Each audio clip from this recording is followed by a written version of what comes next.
Hello, and welcome back to my studio. I'm Mark Heine, artist and author from Victoria, British Columbia, and this is video number 10 in the Elements of Painting video series that I'm doing. Let's get straight to my slideshow and to the first subject here. Share the screen, and here we have our next in the series of elements of painting. This particular subject to consider in your work is shadow color. And shadow colors, people have the perception that that the color of shadows is gray, and it's not. There's some really interesting colors in shadows, and you can play with that, and you can exaggerate it. And this is quite an extreme example of that. This is kind of a homage to Maxfield Parrish, who uh, is an influence of mine, and the color, the shadow color in this was intentionally abstracted and saturated to create a Maxfield Parrish type vibe. But at the same time, too, there's a reason for that, and the reason for the abstraction in this particular painting is that in my Sirens book, this painting is a depiction of a myth, a Greek myth. And so the trouble I had with my interpretation of the siren persona, the femme fatale that Homer uses in the book The Odyssey, which is in fact the second oldest known story in Western literature, behind the Iliad, which is the first book that he did, and that was the oldest.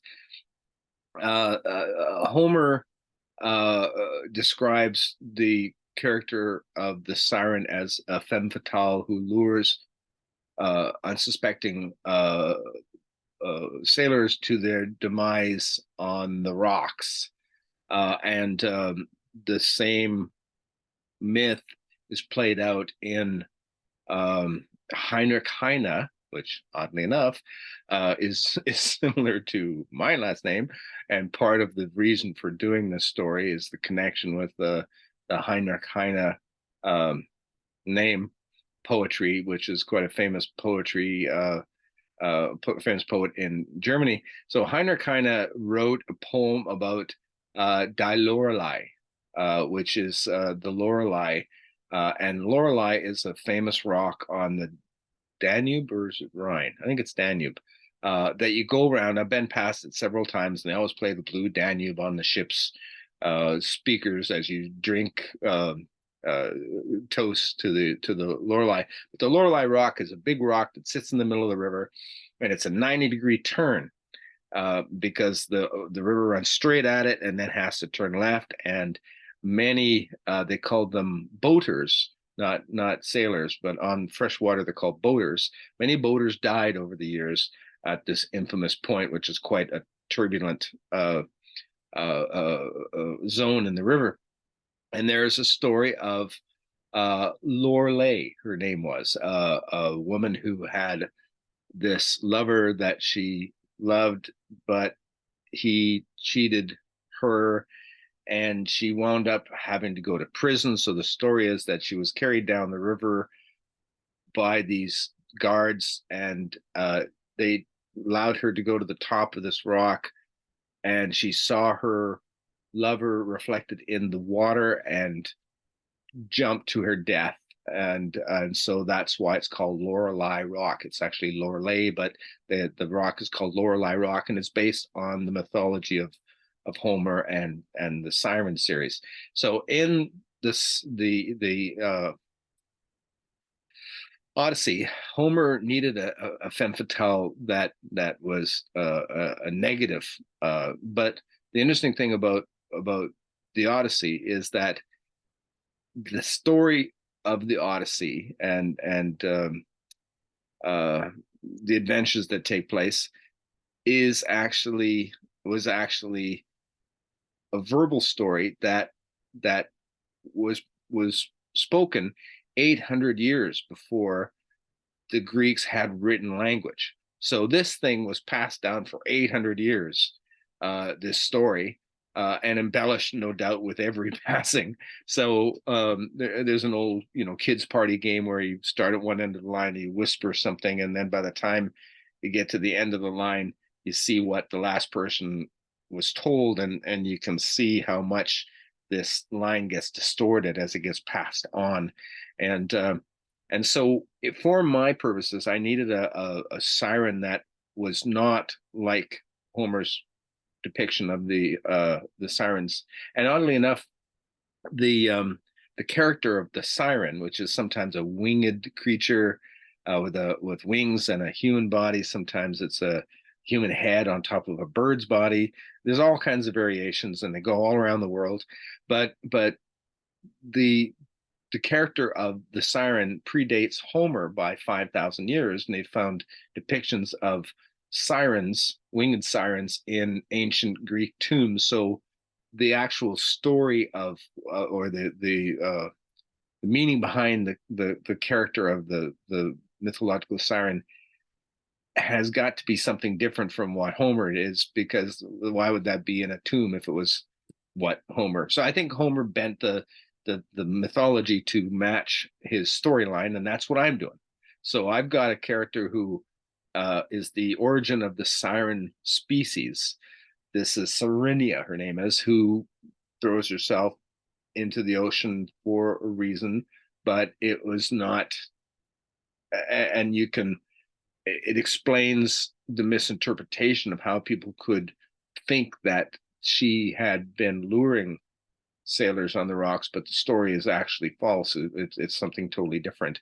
And so I needed to create a written myth. So I wrote this myth, this Greek myth that explains this misunderstanding and explains what happened, and it explains why my sirens are different than Homer's sirens. So anyway, this is the painting in the myth that explains the storyline. So it can be a little bit more surreal, and so that's why I played with the color, played with the shadow colors, and so if you're working with fiction, certainly you can adapt color schemes and change things around and be as abstracted in terms of color as you want. And I chose this as a sample of that because this is probably the most abstract I've gotten in terms of shadow color. And I still like the painting. I think that it works overall. So, all right. So shadow color is definitely something to consider and to play with as a tool for getting you where you want to go. This is shadow intensity. Um, Again, it's one of the sirens type paintings. Sorry, it's a bit large on the screen here. But the reds in the shadow colors, the intensity of the reds in the shadow colors, I kind of abstracted to create some kind of almost a mythical kind of energy, and there's a reason for that in the storyline of the Sirens book. So shadow intensity, not just color, but the saturation of color. I guess I haven't talked about it yet, but there's three different what would you call them? Descriptions of a color. Color is a combination of hue, value, and intensity, or some people say chroma, hue, chroma, and intensity. So hue means blue, red, green. Value is how dark or how light it is, whether it's a dark red, a dirty red, or an intense red, or a light red. And then intensity is the saturation of color. So when you're describing a color, there's three variables: hue, value, and intensity. And so this shadow intensity talks about the intensity of the red in the shadows. So shadow intensity, probably kind of similar to the last one too, which was the shadow color. I had that color quite intense as well, that blue. Reflection in this particular one, there's a lot of reflection happening in the upper part of the water here. Reflection is always interesting. One of the best parts of painting water is putting in reflections, uh, even if you're in air and you've got somebody standing in water. Reflections are something fun. Viewers find them interesting. So I do a lot of things with reflections that adds a lot of richness, I think. Uh, and again, like I was saying, if you change something in an underwater situation, if you change something that's happening down here, you've got to be able to recreate the reflection. Say if I added another character here, for instance, I would have to show some kind of distortion that reflects this character up in the reflection up here. So reflections are fun and add a lot of interest to a painting, I think. So reflection is something to think about. Here's again another thing in terms of reflection. This is the study for a larger painting I did, which is kind of a protest painting about pipelines on the West Coast and shipwrecks and oil spill. And so this is my daughter Sarah with a bucket, and then the reflection here is almost kind of a beastly kind of beastie animal kind of thing. So it was intentionally distorted to look like that. Keep it interesting. Got some reflection happening in the wet sand of the ship and stuff. So I mean, when I take multiple subjects and combine them together, and this is just a little paint. This is 10 by 12, but you know that there's got to be some distortion, and so you have to invent that distortion because obviously there is no ship up on the shore in Chesterman Bay. So you've got to Chesterman Beach. So you've got to kind of imagine how that uh, object would reflect in wet sand and the distortion of the sand not being flat. It has ridges, and so the distortion would flare as it goes over these different shapes. So all fun stuff to play with, and creates some good visual interest too. So another example of reflection and texture. This is an old friend of mine who passed away last year, Brian Johnson, old mentor of mine. And Brian is working in watercolor here, but he used to love texture. And he put a lot of texture in his paintings. Some of it was done, you see, this is all kind of a dry brush effect, but this looseness and this texture is a contrast to the rendering that is sharp, but only in certain places. So we've got this really refined rendering up here in the head of the bird, and then we've got some really tight rendering happening here, and some nice edges here. So really, there's very little in this painting that is realistic, except for a few touches here. But what it does is it makes the whole painting look realistic because there's little touches that are very refined in comparison to how loose this is. So, there's certainly a lot of contrast here, a lot of texture. If you look at the base of this sculpture, it's very, very simplified. And then you've got these lines running across here, the shadows cast in the snow that are leading. So we've got Brian following my favorite kind of light source, top left, down through bottom right, angles, kind of lines kind of drawing you through the work. The highlights are at the leading edge of where you're coming into the painting, so they're inviting. And yeah, and then there's transitional areas where the background blurs out and you lose the definition in the wing. So yeah, texture, big one of Brian, big fan of Brian's, and big thing that Brian used to use a lot. Again, similar kind of thing. We've got this is Brian as well, and we've got some loose, kind of rough texture, and the roughness of that is an intentional contrast to the refined draftsmanship of very few points.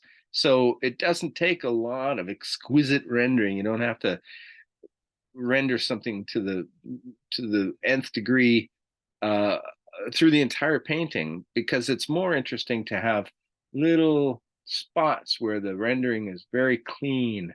Here again, the arches are clean and correct in terms of perspective, and the lines of the boat and the lines of this little boat. Uh, yeah, just little indications of really nice, sharp precision mixed in with all this texture and spontaneity. And then again, a lot of transitional spots. This white here, it bleeds into the structure here, the ways of marine ways and stuff like that. And then we're losing a lot of back edges here. I know that Brian was a big fan of Andrew Wyeth as well, who used a lot of transitional areas in his watercolors, and a similar kind of color pattern too, with the browns and the texture. So texture, and this particular one I wanted to talk about, salt, soap, wax, sizing. Brian painted a lot with paper sizing. It's a material that he would apply to paper when he's doing his watercolor that would allow a certain resist. So we used to play with the sizing, adding sizing to the paper. Sizing is the glue that holds the fibers of paper together, and so you play a lot with that. You can apply wax, just a candle wax rubbed onto watercolor paper will resist the application of a wash of watercolor. Soap is another thing was huge on. Later in his career, he did a lot of paintings of waves with seagulls kind of uh, flying down the surface of them, and a lot of these waves had these little bubbles and things that were created by the addition of soap into the watercolor, and created this really incredible textures that were super realistic, but they were just spontaneous. And the salt is something that you can apply to watercolor to create some interesting textures and effects. So there's lots of things that you can play with uh, uh, in terms of creating texture, certainly in watercolor. And you can do it too in oil and things like that. There's a lot of different techniques. So texture is an important thing to consider. And okay. And this is an old one of mine. This is actually from a painting trip I did to China years ago with my father and a bunch of students, and this was an old Russian tractor that broke down in the middle of the road in this rural farm field in China, and and the road eventually got built around it, because the only vehicle big enough to haul the tractor was the tractor itself. So it lived there, and it had been there for maybe, I don't know, 30, 40 years. So, the engine was all rusted and seized solid. And so anyway, I did a painting of this tractor, and you can see this texture here. This is salt added into the wet wash. A lot of texture happening up here with the dry brush effect. And this painting is about chaos and control, kind of like Brian works with too, where you've got these kind of loose washes that kind of wash in, and then things. You look at this edge here that is totally transitional. There's no defining edge to that, and we got an area here that is worked a bit to become a focal point, and some of the other shapes are a little bit more random and a little more abstract. So the looseness and the chaos of a watercolor wash that's applied spontaneously and blended in and worked through, so you get dark against light and get light against dark, and the play of those values. So chaos and loss of control can really work to focus the eye on the areas that are rendered with care, and you don't have to do a lot of those areas to make thing look somewhat realistic. And anyway, That's all kind of want to say about that. But chaos and control, the balance of the two is a good thing to play with. Excuse me. I think I'm going to end the video here because I'm getting a tickle in my throat. Time for a glass of water. So that's the end of, I believe this is video number 10 in the Elements of Painting series. Thanks again for joining me. I hope you come back and I hope you got something useful out of this. So take care.